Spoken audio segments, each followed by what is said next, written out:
Hello students, good afternoon to everyone. बेटा हम start कर रहे हैं next chapter, next unit in fact, that is third unit of the 11th, that is cell.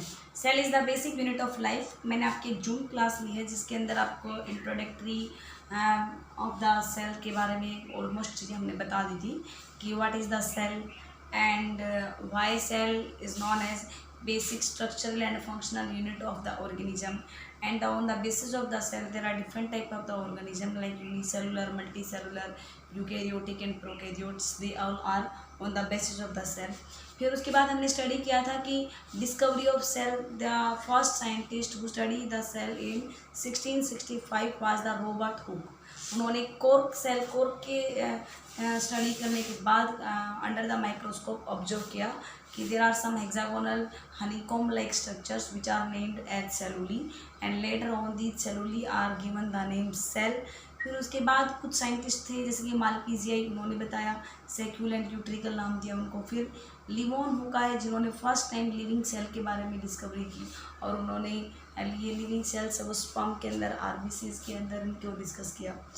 फिर हमने देखा था बेटा सेल थ्योरी के बारे में। कई सारे साइंटिस्ट थे जिन्होंने सेल थ्योरी के बारे में अपना इंपॉर्टेंट कंट्रीब्यूशन दिया, लेकिन सबसे इम्पोर्टेंट कौन कौन थे? स्क्लेडियन एंड स्वैमन, ये बॉटनिस्ट एंड जूलॉजिस्ट थे। उन्होंने अपनी मिली जुली जो डिस्कवरी थी उनके बिहाफ पे उन्होंने एक हाइपोथेसिस फॉरवर्ड किया जिसको सेल थ्योरी के नाम से जाना जाता है। जो स्क्लेडियन थे वो बॉटनिस्ट थे, उन्होंने बहुत सारे प्लांट सेल को स्टडी किया और क्या देखा कि there is cell wall present in all the plant cell. Schwann zoologist थे, उन्होंने एनिमल सेल को देखा और क्या देखा कि वहाँ पे सेल वॉल लाइक स्ट्रक्चर है वो अब्सेंट होता है, और इस ब्याह पे इन दोनों की जो कंक्लूजन थी उनको मिला के सेल थ्योरी नाम दी गई थी। बाद में रोडोल्फ विर्चो ने क्या कहा था कि जितनी भी न्यू सेल है वो कहाँ से अराइज करती हैं? From the pre existing cells, और उन्होंने कंसेप्ट दिया cell omnis cellula e cellula theory. That means कि all the new cell arise from the pre existing cell.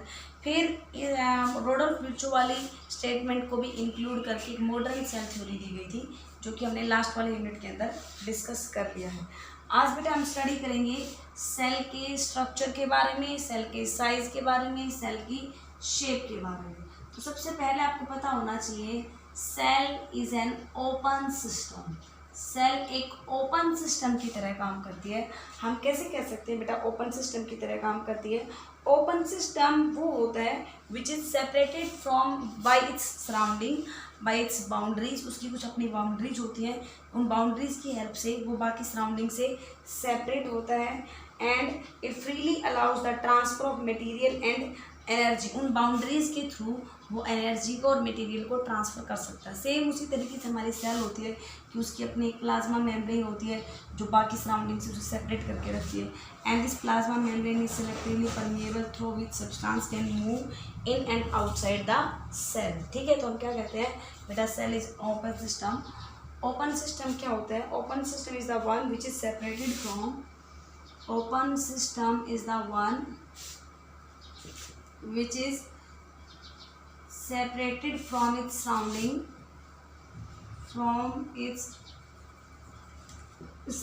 by boundaries, through which substance and energy can move, जिसके through substance और energy की movement है वो outside और inside में हो सकती है। ठीक है, तो इसको क्या नाम देगा? Cell is an open system. तो हम सबसे पहले हम देखेंगे सेल के साइज के बारे में। हम सेल के स्ट्रक्चर को स्टडी कर रहे हैं बेटा, तो हम सबसे पहले सेल के साइज के बारे में बात करते हैं। तो बेटा जो सेल का साइज है उसमें काफ़ी सारी वेरिएशंस देखने को मिलती है। There is a wide variations among the cell size. बहुत छोटे से छोटे ऑर्गेनिज्म से लेके बहुत बड़ी सेल तक है वो एग्जिस्ट करती है। हालांकि सेल इतनी बड़ी तो होती ही नहीं है कि हम उसे यूजुअली ऐसे नहीं होती है नेक्ड आई से देख सकें। Some exceptional are always there like the avian egg, उनको हम देख सकते हैं, लेकिन यूजुअली जो सेल्स होती हैं वो काफ़ी छोटी साइज़ की होती हैं, जिनमें से जो स्मॉलेस्ट सेल मानी जाती है वो माइकोप्लाज्म की मानी जाती है। The smallest cell is of mycoplasma. आप लोगों ने पढ़ा होगा माइकोप्लाज्म के बारे में मोनेरा को स्टडी करते टाइम, जिसका 0.1 से 0.5 माइक्रोमीटर साइज होता है। 0.1 से 0.5 माइक्रोमीटर इन साइज कौन होता है? माइकोप्लाज्म होता है। अगर हम बैक्टीरिया की सेल को देखें तो बैक्टीरिया की सेल है वो यूजुअली 3 से 5 माइक्रोमीटर की होती हैं long, 3 to 5 micrometre in length. हालांकि वायरस हैं they are always smaller than the bacteria. Virus हैं वो छोटे मिलते हैं, उनका कोई एग्जैक्ट सेलुलर स्ट्रक्चर नहीं होता है, लेकिन फिर भी जो स्मॉलेस्ट वायरस होता है उसका वॉल्यूम कितना होता है उसका मैं वॉल्यूम बता रही हूँ, लेंथ या ब्रेड्थ नहीं बता रही। 7.0 into 10⁻⁻⁻7 micrometre. This is the volume of the smallest bacterial cell. और वैसे भी आपको पता है कि वायरस हैं they are neither living nor non living. इनके पास लिविंग और नॉन लिविंग दोनों के कैरेक्टरिस्टिक्स होते हैं। एग्जैक्ट जो सेलुलर स्ट्रक्चर है वो वायरस के अंदर एब्सेंट होता है। ठीक है बेटा। जो यूनिसेलुलर यूकेरियोट्स होते हैं, यूनिसेलुलर यूकेरियोट्स में कौन आते हैं अगर आपको पता हो तो? प्रोटिस्टा। उनका साइज है, उनकी सेल का साइज है वो 1 से लेके 1000 माइक्रोमीटर तक वेरी करता है यूनिसेलुलर यूकेरियोट्स का। फॉर एग्जांपल मैं अगर बात करूं कि प्लाज्मोडियम आप लोगों ने पढ़ा था, प्लाज्मोडियम एक ऐसा प्रोटोजोन जो मलेरिया कोज करता है और उसकी इन्फेक्टिव स्टेज को हम क्या नाम देते हैं? स्पोरोजोइट नाम देते हैं। तो प्लाज्मोडियम की जो स्पोरोजोइट होगी उसका साइज कितना होता है? जस्ट 2 माइक्रोमीटर का। ठीक है, जस्ट 2 माइक्रोमीटर लॉन्ग होती है प्लाज्मोडियम का स्पोरोजोइट। ठीक है। इसी तरीके से अगर मैं multi cellular, if you talk about the multi cellular eukaryotes, अगर मल्टी सेलुलर यूकेरियोट्स के साइज की बात करते हैं तो उनका साइज अप्रोक्सीमेटली 5 से 100 माइक्रोमीटर वेरी करता है size of the multi cellular eukaryote. और इनके अंदर जो ह्यूमन बींग्स आते हैं उनकी आरबीसी की अगर बात करते हैं, अगर हम ह्यूमन के केस में आरबीसी का साइज देखते हैं तो कितना होता है बेटा? 7 माइक्रोमीटर इन डायामीटर। डायामीटर के अंदर हमारी आरबीसी 7 माइक्रोमीटर की होती है। और जो कुछ लिम्फोसाइट्स हैं, हमारी जो लिम्फोसाइट्स हैं वो आरबीसी से भी छोटी होती हैं। वो कितनी होती है? अप्रोक्सीमेटली 6 माइक्रोमीटर डायमीटर होता है लिम्फोसाइट का ह्यूमन बींग्स के केस में। इसके अलावा ह्यूमन बींग्स की किडनी की सेल हो गई, लीवर सेल हो गए, स्किन की सेल हो गई, इंटेस्टाइनल सेल हो गए, इनका साइज अप्रोक्सीमेटली 20 to 30 माइक्रोमीटर मिलता है। Skin, intestine etcetera they have size approximately 20 to 30 micrometre in diameter. लेकिन हमारे जो मसल्स और नर्व सेल्स होती हैं, मसल्स और नर्व सेल्स होंगी they are somewhat larger in size. अगर हम स्ट्रेटेड मसल्स देखें, स्ट्रेटेड मसल्स कौन सी होती है बेटा? जनरली कार्डियक और स्केलेटल मसल्स को बोलते हैं स्ट्रेटेड मसल्स। उनका साइज अगर हम देखें तो 1 to 40 mm तो लॉन्ग होती है और 32 इनका साइज मैं बता रही हूँ 1 to 40 mm long, not micrometre, mm बता रही हूँ मैं यहाँ पे। और अगर मैं इनकी थिकनेस की बात करती हूँ तो अप्रोक्सीमेटली 30 से 80 माइक्रोमीटर थिक होती है। तो ये बाकी सेल्स के कंपेरेटिवली मसल सेल्स हैं वो ज़्यादा बड़ी मिलती हैं। और जो नर्व सेल्स होती हैं वो हमारी बॉडी की सबसे लॉन्गेस्ट सेल मानी जाती है। नर्व मतलब neurons are the longest cell of the body. और इनकी साइज की जो लेंथ होती है नर्व सेल की दैट इज अप्रोक्सीमेटली 30 सेंटीमीटर। ठीक है। तो ये ह्यूमन बींग्स के अंदर मैंने डिफरेंट सेल का साइज बताया आपको। आप 2-4 सेल्स याद रख लेना, जैसे कि ह्यूमन की RBC, nerve cell, muscle cells और माइकोप्लाज्म की सेल। ये सेल्स के बारे में इनके साइज याद रख लेना। सारे के सारे सेल्स तो हो सकता है कि आपको याद ना रहे। तो बेटा ये सब तो सेल का साइज मैंने बताया आपको एनिमल के केस में। इसी तरीके से अगर हम प्लांट के केस में सेल का साइज देखें तो वो भी वेरी करता है काफ़ी हद तक। प्लांट्स में एल्गी से लेके हायर प्लांट्स तक साइज में सेल वेरी करेगी। तो जो प्लांट्स होते हैं लार्ज सेल होती है जनरली एल्गा के अंदर। अगर आप कारा के अंदर एक एल्गी होती है कारा की इंटरनोडल सेल के बारे में देखें। कारा की जो इंटरनोड की जो सेल होती है, इंटरनोडल सेल है, उसकी लेंथ कितनी होती है approximately 1 to 10 centimetre in length, the internodal cell of the Chara. ठीक है बेटा। इसी तरीके से एक एल्गी होती है एसिटाबुलेरिया, एक यूनिसेलुलर एल्गी होती है, वो भी 10 सेंटीमीटर तक लॉन्ग हो सकती है। Acetabularia can also be 10 centimetre long. इसी तरीके से जो कॉटन फाइबर्स होते हैं प्लांट के फाइबर, वो कंपेरेटिवली लॉन्ग मिलते हैं।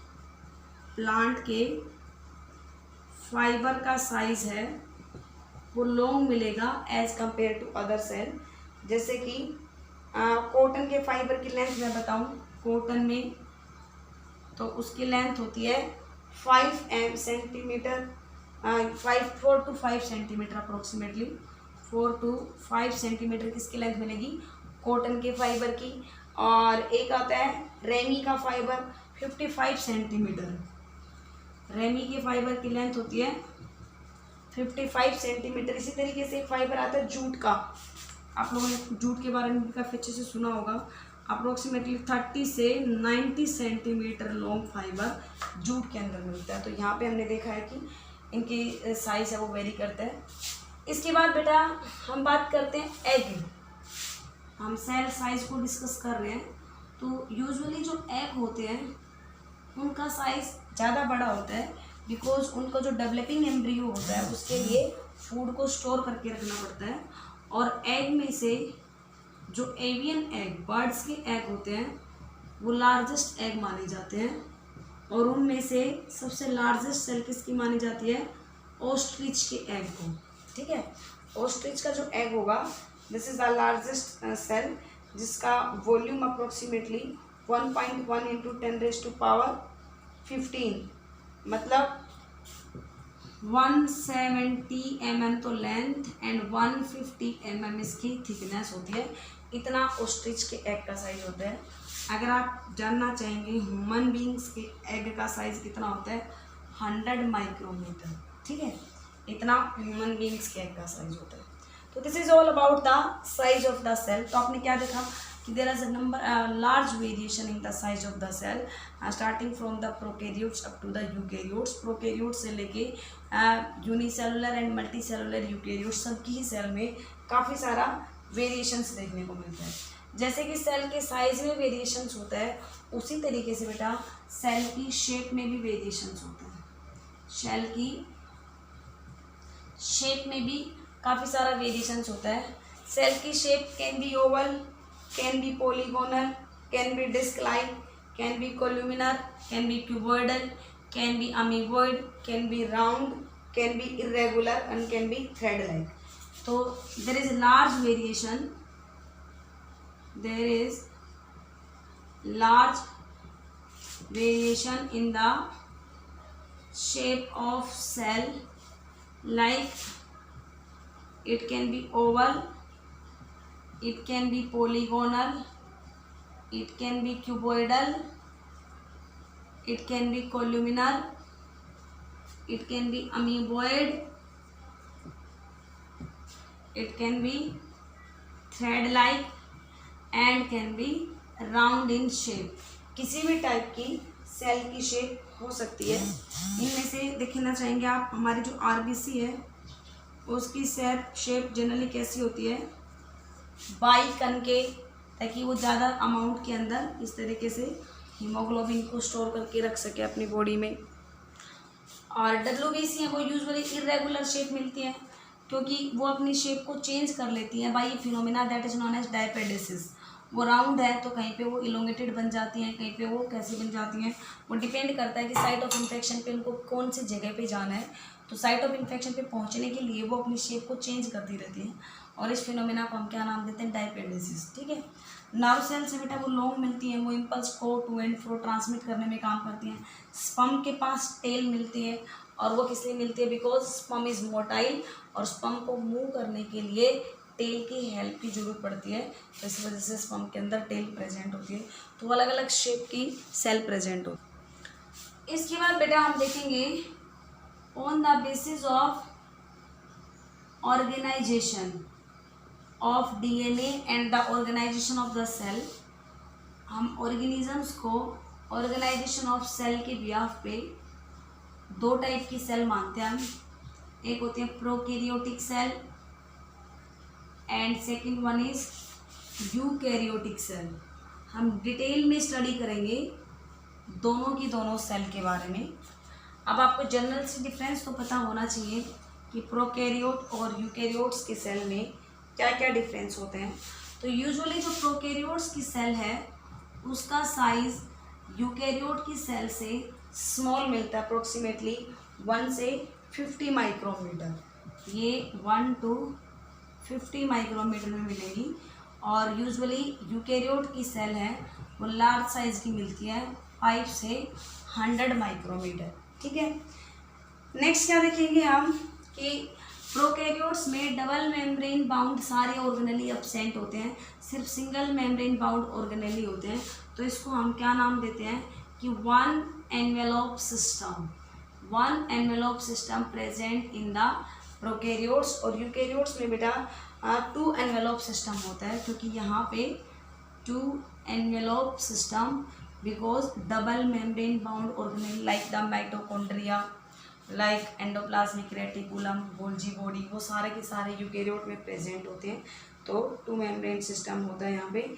और यहाँ पे प्रोकैरियोट्स में फ्लैजिला है वो या तो एब्सेंट होगा, और अगर प्रेजेंट है तो उसमें सिंगल स्ट्रैंड होता है। तो यहाँ पे क्या लिखेंगे, सिंगल स्ट्रैंडेड फ्लैजिला। और इसका जो फ्लैजिला होगा प्रोकैरियोट्स का, उसके अंदर एक्सोनीम और सीथ में कोई डिफ्रेंशिएशन नहीं होगा। There is no differentiation in axoneme and sheath of flagella. Flagella के एक्सोनीम और सीथ में कोई डिफरेंस नहीं होता, जबकि यूकैरियोट्स के अंदर 11 स्टैंडर्ड फ्लैजिला मिलेगा और यहाँ पे सेपरेट एक्सोनीम और सीथ प्रेजेंट होती है।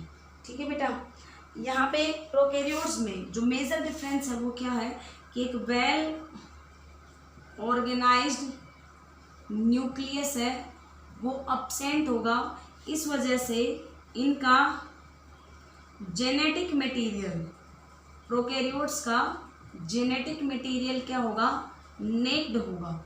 नेक्ड जेनेटिक मटेरियल को क्या नाम दिया जाता है, nucleoid. Naked genetic material is known as nucleoid, या फिर उसी को प्रोक्रोमोसोम या फिर जीनोफोर नाम दिया जाता है। और यहाँ पे वेल ऑर्गेनाइज्ड न्यूक्लियस प्रेजेंट होगा, और जो जेनेटिक मटेरियल है, genetic material is present inside the nucleus. Nucleus के अंदर जेनेटिक मटेरियल प्रेजेंट होगा, डीएनए और आरएनए जो कुछ भी है। और यहाँ पे न्यूक्लियस क्यों है, क्योंकि उस जेनेटिक मटेरियल के बाहर एक डबल मेम्ब्रेन बाउंड एक लेयर प्रेजेंट होगी जिससे न्यूक्लियस बनता है। ठीक है बेटा, यहाँ पे डीएनए किसके अंदर प्रेजेंट है, इसके अंदर। तो यहाँ पे DNA is composed of stone protein. यहाँ पे डीएनए के साथ में स्टोन प्रोटीन प्रेजेंट होंगे। क्यों होते हैं, क्योंकि बेटा डीएनए की इस न्यूक्लियस के अंदर क्रोमोसोम होते हैं, और उस क्रोमोसोम में फोल्डिंग करानी पड़ती है डीएनए की। एक कंप्लीट डीएनए, 2 कंप्लीट डीएनए एक क्रोमोसोम के अंदर प्रेजेंट होंगे। और वैसे हमारे डीएनए का साइज अप्रोक्सीमेटली 2 मीटर लंबा होता है, और इतना लंबा डीएनए एक क्रोमोसोम के अंदर भी 2 किस तरीके से फोल्ड किए जाएंगे, स्टोन प्रोटीन